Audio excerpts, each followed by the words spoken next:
కావలి పట్టణంలోని తెలుగుదేశం పార్టీ కార్యాలయంలో సుపరిపాలనలో తొలి అడుగు అనే నినాదంతో నిర్వహించిన సన్మాన కార్యక్రమం ఘనంగా జరిగింది.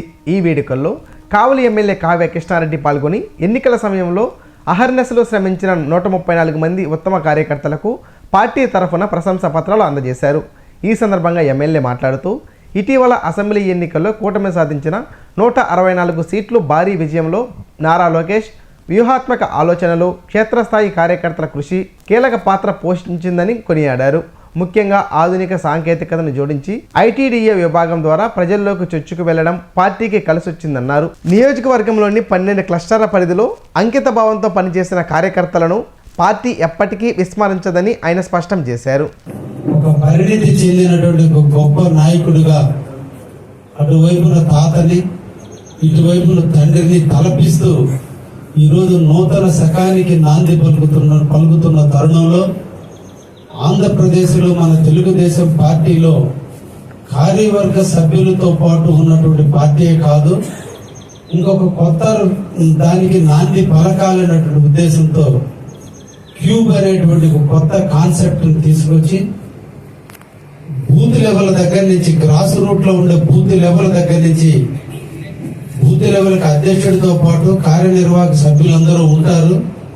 కానీ ఒక డెడికేటెడ్ గా ఓటర్ లిస్టు అధ్యయనం కానించి ఓటర్ల యొక్క మనోగతాలు కానించి ఓటర్ల యొక్క మార్పులు కానించి అన్ని తెలుసుకునేదానికి బిఎల్ఏతో స్టార్ట్ అయినటువంటి ఈ క్యూబ్ సిస్టమ్ కొద్దిమంది బిఎల్ఏల మీద ఒక యూనిట్ ఇన్ఛార్జీలు గాను, యూనిట్ ఇన్ఛార్జీలందరి మీద క్లస్టర్స్ గాను 3 స్టేజీల్లో ఈ రోజున క్యూబ్ని డిజైన్ చేసి నిన్నటి జరిగిన ఎన్నికల్లో దాన్ని ప్రవేశపెడితే దాని ఫలితాలు 175 సీట్లకి 164 సీట్లు వచ్చినాయి అంటే అది లోకేష్ గారి యొక్క పరిపూర్ణమైనటువంటి ఆలోచనకి అర్థం పడుతుందనే విషయాన్ని మీకు తెలియజేస్తున్నా.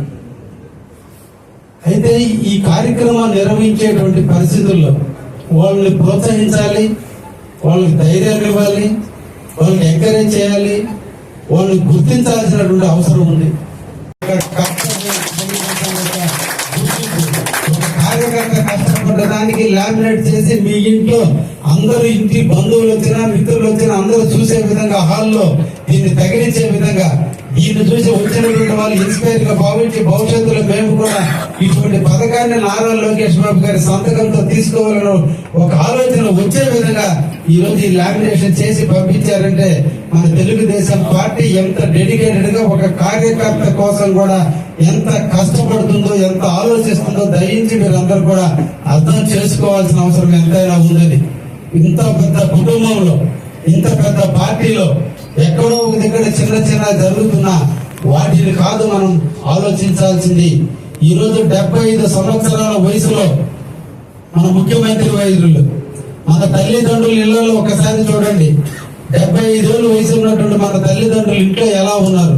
కానీ ఈ రోజు రాష్ట్రానికి తండ్రి అయినటువంటి మన నారా చంద్రబాబు నాయుడు గారు ఈ 75 ఏళ్ల వయసులో మన కోసం, మన పార్టీ భవిష్యత్తు కోసం, మనందరి జీవితాలు వెలుగులు నింపడం కోసం, ఆంధ్రప్రదేశ్ ప్రగతి కోసం, ఆంధ్రప్రదేశ్ అభివృద్ధి కోసం, భావి భారత పౌరులందరినీ తీర్చిదిద్దడం కోసం 75 సంవత్సరాల వయసులో ఈ రోజు ఈ రాష్ట్రం కోసం అకుంఠిత దీక్షతో తాను కష్టపడుతూ తానొక్కడు చాలనని తన తనయుడైనటువంటి శ్రీ నారా లోకేష్ బాబు గారిని చిన్న వయసు 43 సంవత్సరాల వయసులో ఆనందంగా ఎంజాయ్ చేయాల్సినటువంటి వయసులో ఈ రాష్ట్రానికి అంకితం చేసి తనతో పాటు తన తనయుడిని కూడా నడిపిస్తూ ఆంధ్రప్రదేశ్ ప్రజలు 2 కళ్ళల్లో చూసుకుంటున్నటువంటి ఆ కుటుంబాన్ని మనందరూ కూడా మర్చిపోకుండా తెలుగుదేశం పేడలో మనందరూ కూడా కృతజ్ఞత బద్దులుగా ఉండాలని మనసారా కోరుకుంటూ ఈ రోజు 134 మందికి ఈ అప్రిషియేషన్ వచ్చినందుకు నేను అందరికీ ధన్యవాదాలు చెప్తున్నా. 12 మంది క్లస్టర్స్కి, 50 మంది యూనిట్ ఇన్ఛార్జీలకి, అదేవిధంగా 314 మంది బిఎల్ఏలకి అందరికీ ధన్యవాదాలు తెలియజేస్తూ దీంట్లో చిన్న తెలివిగలవాళ్ళు రాజ్కుమార్ చౌదరి, మధుబాబు నాయుడు అందరూ బిఎల్ఏలు ఫోటోలు దిగినారు. వీళ్ళు ఫోటోలు దిగారు, వాళ్ళేమో కెమెరామెన్లుగా మిగిలిపోయారు. కాబట్టి ఈ వల్ల మీకు అందరికి రాలేదు. రాబోయే కాలంలో మీరు కూడా ఫోటోలు దిగి ఈ ఫోటోలు మైటీడీపీలో పెట్టుకునే విధంగా చేయండి అని చెప్పి ఈ సందర్భంగా అందరినీ కూడా కోరుకుంటూ